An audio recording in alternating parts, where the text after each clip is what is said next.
नमस्कार, आप देख रहे थे बवाल और मैं हूं बहादुर सिंह राजपुरोहित। आज मारवाड़ की राजनीति के हीरो रहे जसवंत सिंह जसोल की जयंती है। जसवंत सिंह एक ऐसे नेता थे जिन्होंने हालातों से बगावत की।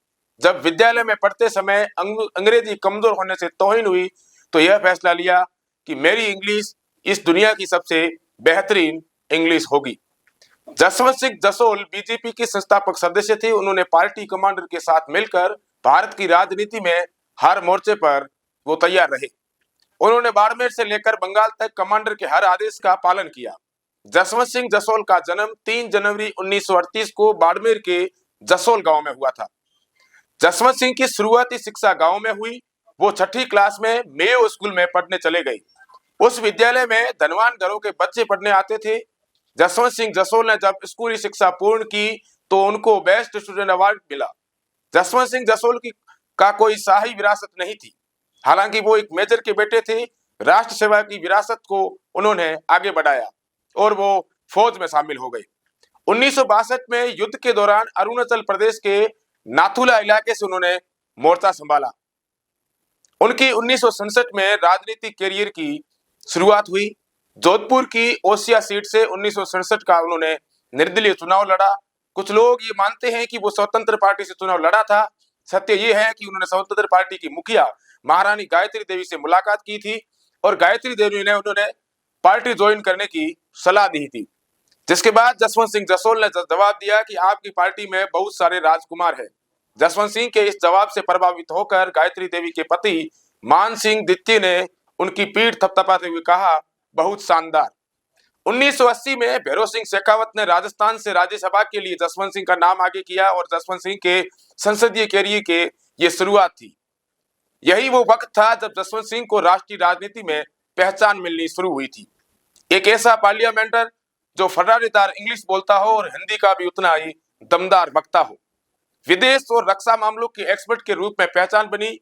रक्षा और विदेश मामलों पर जसवंत सिंह जसोल ने कई किताबें भी लिखी। 1986 में दूसरी तरफ राज्यसभा भेजे गए। 1999 का लोकसभा चुनाव जोधपुर से लड़ा।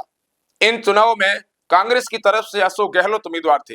जसवंत सिंह जसोल ने अशोक गहलोत को 66,000 से ज्यादा वोटों से हराया था। तब गहलोत 2 बार के सिटिंग एमपी थे। जसवंत सिंह को 2,95,993 वोट मिले और अशोक गहलोत को 2,29,747 वोट मिले। चित्तौड़गढ़ से 3 बार चुनाव लड़ा। चित्तौड़गढ़ से 3 बार लगातार चुनाव लड़ने के बाद पहली बार 1991 में महेंद्र सिंह मेवाड़ को 18,000 के करीब वोटों से हराया था। 1996 में गुलाब सिंह सत्तावत को 48,000 के करीब वोटों से हराया। 1996 के चुनाव में 13 दिन की वाजपेयी सरकार बनी थी और जसवंत सिंह को वित्त मंत्री बनाया गया था। इस दौरान एक रोचक फैसला जसवंत सिंह ने एक मौजूदा वक्त में लिया था। जसवंत ने मौजूदा वक्त के बड़े कारोबारी घराने की जांच शुरू करवा दी थी। सरकार 13 दिन ही चली तो ज्यादा कुछ हुआ नहीं। फिर देवगौड़ा प्रधानमंत्री बने। करीब 11 महीने बाद इंद्र कुमार गुजराल प्रधानमंत्री बने।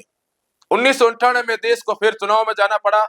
जसवंत सिंह फिर चित्तौड़ से चुनावी मैदान में थे, लेकिन उस कारोबारी घराने ने पूरी कोशिश की कि जसवंत सिंह जीतकर संसद न पहुंच पाए। चित्तौड़गढ़ के चुनाव में जसवंत सिंह को हराने के लिए मुंबई से साजिशें रची गई थी। कांग्रेस के उदयलाल आंजना के सामने जसवंत सिंह करीब 25,000 वोटों से हार गए थे। वैसे कंधार अपहरण कांड की कहानी लंबी है, लेकिन जब कैबिनेट कमेटी ऑन सिक्योरिटी में से कोई भी अगवा हुए लोगों के परिजनों का सामना करने को तैयार नहीं था तो वो जसवंत सिंह थे जिन्होंने परिजनों के गुस्से और सवालों का सामना किया। जब कोई मंत्री मीडिया के सवालों का सामना करने को तैयार नहीं था तो वो जसवंत सिंह ही थे जिन्होंने 28 दिसंबर के दिन प्रेस कॉन्फ्रेंस की थी। तब तक विमान आतंकवादियों के कब्जे में था। जसवंत सिंह ने दिल्ली के शास्त्री भवन में प्रेस कॉन्फ्रेंस की। इस प्रेस कॉन्फ्रेंस के बीच में अगवा हुए लोगों के परिजन भी घुस गए थे और जमकर हंगामा किया था। यही विमान जब पहले अमृतसर में लैंड हुआ तो जसवंत सिंह ही थे जिन्होंने पंजाब पुलिस के टॉप अफसरों से बात करके विमान को ज्यादा देर तक रोकने की योजना पर काम करने की सलाह दी। हालांकि मामला गृह मंत्रालय का था जो उस वक्त आडवाणी के पास था। जब समझौते के आखिरी पड़ाव में कंधार जिम्मेदार व्यक्ति की जरूरत पड़ी तो कोई नेता या मंत्री जाने को तैयार नहीं था। कैबिनेट की बैठक में जब खामोशी छा गई तो वो जसवंत सिंह ही थे जो आतंकवादियों के साथ कंधार जाने को तैयार हुए। 2004 में बीजेपी हारी, कांग्रेस की सरकार बनी। जसवंत सिंह को फिर राज्यसभा के जरिए संसद भेजा गया। राज्यसभा का लीडर ऑफ ओपोजिशन बनाया गया। 2009 के चुनाव में उनको पश्चिम बंगाल की दार्जिलिंग सीट से चुनाव लड़ाया गया और बंगाल से जीतकर वो संसद पहुंचने वाले जसवंत सिंह बीजेपी के पहले सांसद थे और बड़े मार्जिन से चुनाव उन्होंने जीता था। 2.5 लाख से ज्यादा वोटों से चुनाव जीता। जसवंत सिंह को मिले 4,97,649 वोट और दूसरे नंबर पर रहे सीपीआईएम के कैंडिडेट जिवेश सरकार को 2,44,360 वोट मिले थे। एक और रोचक बात, दार्जिलिंग लोकसभा सीट के दायरे में 7 विधानसभा सीटें आती है और इन 7 में से 3 विधानसभा क्षेत्रों में 90% से ज्यादा वोट जसवंत सिंह के पक्ष में पड़े थे। इसके बाद 2014 के चुनाव हुए। जसवंत सिंह ये चुनाव बाड़मेर सीट से तो लड़ना चाहते थे, लेकिन ऐन वक्त पर भारतीय जनता पार्टी ने उनका टिकट काट दिया तो निर्दलीय मैदान में उतर गए और बीजेपी के कर्नल सोनाराम 4,88,747 वोट पाकर जीते थे।